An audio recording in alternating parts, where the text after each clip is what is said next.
ያቤጽ ሲናገር በመጀመሪያ ያስገባው ቁጥር 9 ላይ ያቤጽ ከወንድሞቹ ይልቅ የተከበረ ነበረ ይላል።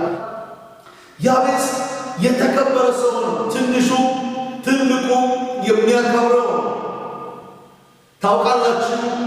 ሰዎች በስነ ምግባራቸው ወይም በሰሩት ስራ ይከበራሉ። ሰው የሚከበርባቸው ብዙ መንገዶች አሉ። ሰው በሀብቱ ይከበራል፣ በትምህርቱ ይከበራል፣ በባህሪው በስነ ምግባሩ ይከበራል፣ ሰው በመሆኑ ደግሞ ይከበራል። ሰዎች የሚናቁባቸው መንገዶች አሉ። ለምሳሌ ያልተገባ ስነ ምግባር ያላቸው ሰዎች ሰዎቹ ሳይሆን ስነ ምግባራቸው ልክ ስላልሆነ እነሱ ሰዎች ሊንቋቸው ላያከብሯቸው ይችላል። ያቤጽ በሀብቱ ነው ወይ የተከበረው? ያቤጽ በስልጣን ነው ወይ የተከበረው? ያቤጽ በምንድን ነው የተከበረው? ያቤጽ የተከበረ ሰው ነበረ ሲል በምንድን ነው የተከበረው የሚለውን ነገር ይሄንን ጥያቄ መጽሐፍ ቅዱስ ራሱ ይመልሰዋል። እግዚአብሔር ቃል ስለ ያቤጽ ቀጣይ የሚናገረው ነገር ምንድነው? ይሄ የተከበረ በወንድሞች መካከል ስፍራ የሚሰጠው ይሄ ሰው እናቱ በምትወልደው ጊዜ በጣር ወልጄዋለሁ ስትል ስሙን ያቤጽ ብላ ጠራችው ይላል። የእግዚአብሔር ቃል እንደሚነግረን በእግዚአብሔር ፊት በጸሎት ወደቀ ይላል። በእግዚአብሔር ፊት የጸና ጸሎት እንደጸለየ የእግዚአብሔር ቃል ያስተምራል። ቁርጠኛ የሆነ ጸሎት፣ ያለፈውን ዘመን የሚያስረሳ የሚቀይር የሚለውጥ ጸሎት፣ የጭንቅ ጣር በጭንቅ የወለድኩት ብላ ያ ጣር የሚታወስበት ልጅ መታወቂያውን የሚቀይርለትን ነገር ከእግዚአብሔር ለመቀበል በእግዚአብሔር ፊት ወደቀ። ከወንድሞች ይልቅ የተከበረ ያደረገው በእግዚአብሔር ፊት የተቀበለው መልስ ነው፣ ጸሎቱ ነው። እግዚአብሔር ለዚህ ሰው መለሰለት። ዛሬ ነግራችኋለሁ፣ ጸሎታችሁን እግዚአብሔር ይመልሰላችሁ። እግዚአብሔር ፊት ጸለየ።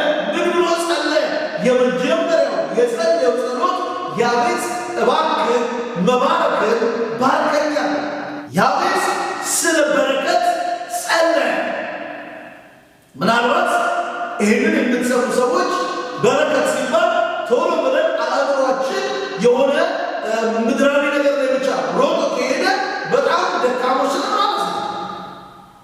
ምክንያቱም የእግዚአብሔር ቃል እንደሚያስተምረው ያዕቆብ 2 ክፍል ሰራዊት ሆኖ ልጆች ኖሮት ሀብት ኖሮት ከያቦቅ ወንዝ መልስ ተመልሶ ከአንድ ሰው ጋር ሌሊቱን ሙሉ ሲታገል ካደረ በኋላ ልቀቀኝ ሊነጋ አቅላልቷልና ሲለው የመለሰው መልስ ምንድን ነው? ካልባረከኝ አልለቅህም ነው ያለው። ስለዚህ ገንዘብ ካልሰጠኸኝ፣ የሆነ ነገር ካልሰጠኸኝ አልለቅህም አይደለም ያለው። ያ ነበር ኖሮት ነበር። ስለዚህ ምንድን ነው በረከት? ለካ የአምላካዊ በረከት የእግዚአብሔር መገኘት፣ የእግዚአብሔር መንካት መነካት፣ በእግዚአብሔር ሕልውና መነካት መገኘቱ ነው። ካልባረከኝ አልለቅህም ማለት። ስለዚህ ነካው ይላል። ያቤጽም ጸለየ፣ እባክህ መባረክን ባርከኝ። በዘፍጥረት መጽሐፍ ምዕራፍ 24 ላይ አብርሃም በዕድሜው ሸመገለ አረጀ ብሎ ከሥራው አረፈ፣ እግዚአብሔርን ባረከው ይላል። በእርጅናው ብዙ ሀብት አለው፣ ነገር ግን እግዚአብሔር ባረከው ቢለው በእርጅናው ጊዜ የእግዚአብሔር ሕልውና ግን የእግዚአብሔር መገኘት ግን በአብርሃም ዙሪያ ነበረ። ይህን በረከት የትኛው ገንዘብ ሊያመጣው ሊተካው ይችላል? ያቤጽ እባክህ መባረክን ባርከኛል። ትልቁ በረከት የእግዚአብሔር መገኘት ነው። የእግዚአብሔር ሕልውና ነው። የእግዚአብሔር ሕልውና ይሄ በረከታችን ነው። ከብርም ከወርቅም የሚበልጥ ነው። እውነት ነው። ሁለተኛ ያቤጽ የጸለየው ጸሎት ይሄ ሀገሬንም አስፋው የሚል ጸሎት ስለ ሀገሩ ስፋት፣ ስለ ሀገሩ ልምላሜ፣ ስለ ሀገሩ ይጸልያል። አምላካዊ በረከት ብቻ ሳይሆን ሀገሬንም አስፋው ይላል። ነገሩን እንዲሰፋ፣ ሀገሩን እንዲሰፋ፣ አካባቢውን እንዲሰፋ ይጸልያል። ያቤት ሀገሬን አስፋው ብርቱ ጸሎት ይጸልያል። ወዳጆች ሆይ ስለ እግዚአብሔር መንግሥት ትጸልያላችሁ? የእግዚአብሔር መንግሥት እንዲሰፋ፣ የእግዚአብሔር መንግሥት እንዲንቀሳቀስ ወንጌል የሚያገለግሉ ሰዎች ትጸልያላችሁ? ስለ ምድራችሁ ውስጥ በሥጋ ስለተወለዳችሁበት ትጸልያላችሁ? ያቤት ይጸልያል። ያቤት ብርቱ ጸሎት ይጸልያል። ሀገሬን አስፋው ይላል።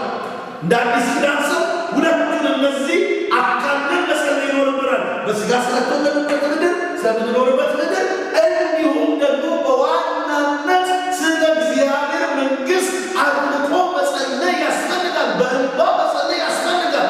ሰዎች እንዲጨመሩ መጸለይ መማለድ ያስፈልጋል። እግዚአብሔር የያቤትን ጸሎት ሰማው ይላል። እንዲህ አይነት ጸሎት ይሰማልና እግዚአብሔር የተከበረ የሚያደርጉ ጸሎቶች አሉ። ብቻ አይደለም፣ እጅህም ከእኔ ጋር ትሁን ብሎ ጸለየ። የእግዚአብሔር እጅ፣ የእግዚአብሔር አሰራር ማለት ነው። ጌታም ከእነርሱ ጋር ሆኖ ይሰራ ነበር ተብሎ ተጽፏል። እጅ ማለት አሰራርህ ማለት ነው። ያቤት በእግዚአብሔር ፊት የሚጸልየው ጸሎት ምንድን ነው? አሰራሩን ይፈልገዋል። እጁን ይፈልገዋል። እጁን ይጠመዋል። በእግዚአብሔር ፊት አሰራሩ ነገሩን እንዲቆጣጠረው፣ ሕይወቱን እንዲቆጣጠረው፣ ምድሪቱን እንዲቆጣጠረው፣ እርሱ የሚንቀሳቀስበትን ጉዳይ የእግዚአብሔር እጅ ጣልቃ እንዲገባበት ያቤት ብርቱ ጸሎት ይጸልያል። የእግዚአብሔር እጅ ፈለጋት። እግዚአብሔር ነገሩን እንዲሰራለት ፈለገ፣ ለመነ፣ ጠየቀ። እግዚአብሔርን በዚህ ጉዳይ ጠራው። ይሄ ብቻ አይደለም፣ እንዳያሳዝነኝ ከክፋት ሁሉ ጠብቀኝ ብሎ ጸለየ። ክፉን እሱ ጠብቆ እንደማይችለው ያውቀዋል። ያቤት አጥፊ ስለሌለ አይደለም የኖር ነው፣ ጠባቂ ስላለ የኖር ነው። የሚቀሩ ስለሌሉ አይደለም፣ የማይፈልገን ስለሌለ አይደለም፣ የማይፈልገን ባለበት ነው እግዚአብሔር እያኖረን ያለ። ከምንም በላይ ሰይጣን ዲያብሎስ ክርስቲያን መኖሩን አይፈልግም። በእያንዳንዱ መንገድ ላይ ሰልፎች አሉ፣ ውጊያዎች አሉ። ያቤት ምናለ እንዳያሳዝነኝ ከክፉ ጠብቀኝ ነው። ምን ማለቱ ነው? ማዘን አልፈልግም። የሚያሳዝነኝን ነገር አንተ ስትጠብቀኝ አይኖርም ብሎ ያምናል። እንዳያሳዝነኝ ከክፉ ጠብቀኝ። ክፉ ከመጣ ሐዘን ተከትሎ ስለሚመጣ ይሄ ክፉ ወደ ቤት እንዳይገባ ያንተ ጥበቃ ያስፈልገኛል አለ። እነግራችኋለሁ ወዳጆቼ ሆይ የእግዚአብሔር ጥበቃ ያስፈልገናል። ደግሞ የእግዚአብሔር ጥበቃ በዙሪያችሁ እንዲሆንላችሁ መፈለግ አለባችሁ። አንድ ጊዜ ሰይጣን ስለ ኢዮብ ሲናገር ምን አለ? እግዚአብሔር ሰይጣንን እግዚአብሔር ይገሥጽ ብሎ ከየት መጣህ አለ። ሰይጣንን ምድርን ዞርኳትኝ ከዛም መጣዋል። ያን ጊዜ እግዚአብሔር ምን አለ? ባሪያዬ ኢዮብን አይተኸዋል አለ። አዎ አይቼዋለሁ አለ።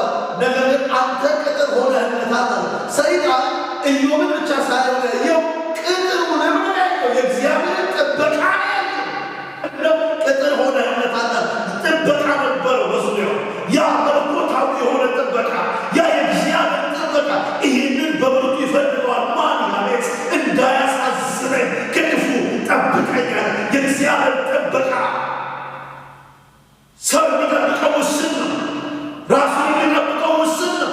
ነገር ግን ከውስንነት ባለፈ የእግዚአብሔር ጥበቃ ሲኖር ከገዳይ ያስመልጣል፣ ከክፉ ያስመልጣል። ያቤት እንዳያሳዝነኝ ከክፉ ጠብቀኛል። እግዚአብሔርም ይላል። በጣም የሚገርማቸው ይሄ ነው። የለመነውን ሰጠው ይላል። ያቤት እነዚህን መሰረታዊ አራት ጸሎት ጸልዮ እግዚአብሔርን ጠራው። እግዚአብሔር ሆይ እነዚህን መልሶች ስጠኝ አለ። እግዚአብሔር የለመነውን ሰጠው። ምን ሰጠው? በመገኘቱ ባረከው። ምን ሰጠው?